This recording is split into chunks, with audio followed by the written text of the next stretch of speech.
அதாவதுங்க திருவண்ணாமலையை பொறுத்தவரைக்கும் நான் தொடர்ந்து சொல்லிட்டு இருக்கிறேன். உள் பிரகாரத்துல இப்ப கெஸ்ட் ஹவுஸ் கட்டிட்டு இருக்காங்க. யாருக்கு கட்டுறாங்கன்னு தெரியல. அங்க ஒரு ஃப்ளோர், அதாவது 1000 ஆண்டுகள் போனாலும் அந்த ஃப்ளோர் எதுவுமே ஆகக்கூடாதுன்னு சொல்லி வல்லால மகாராஜாவாக இருக்கட்டும், இல்ல அம்மணி அம்மனாக இருக்கட்டும், அங்க அந்த கோவிலை கட்டுவதற்கு பல பேர் தங்களுடைய வாழ்வை தியாகம் செய்திருக்கிறார். திருவண்ணாமலை கோவிலுங்கிறது ரத்தமும் சதையுமாக நம்முடைய முன்னோர்கள் உணர்வுபூர்வமாக நமக்கு அளித்திருக்கிற பொக்கிஷம். இன்னைக்கு திருவண்ணாமலை மண்ணை சேர்ந்தவர்கள் அந்த கோயிலுக்குள்ள போய் சிவபெருமான அருணாச்சலேஸ்வரரை பார்க்க முடியாத ஒரு சூழ்நிலை இருந்து கொண்டிருக்கிறது. பணம் பணம் பணம்னு அறநிலை அபகரிப்புத்துறை புடுங்கி தின்னுது.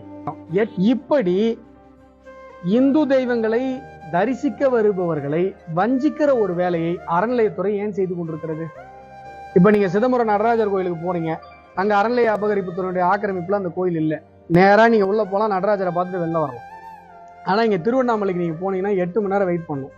லோக்கல் மக்களால, திருவண்ணாமலை மண்ணில், அந்த புனிதமான மண்ணில் பிறந்த மக்களால அண்ணாமலையாரை பார்க்க முடியலன்னு சொன்னா இது எவ்வளவு பெரிய கொடூரம். அதை மறுக்கிறதுக்கு அறநிலைய அபகரிப்புத்துறை அதிகாரிகளுக்கு யார் அதிகாரம் கொடுத்தது?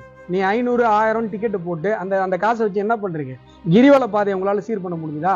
கிரிவலம் சுத்தி வருகிற லட்சக்கணக்கான பக்தர்களுக்கு ஏதாவது நீங்க அடிப்படை வசதி செய்து கொடுத்துருக்கீங்களா?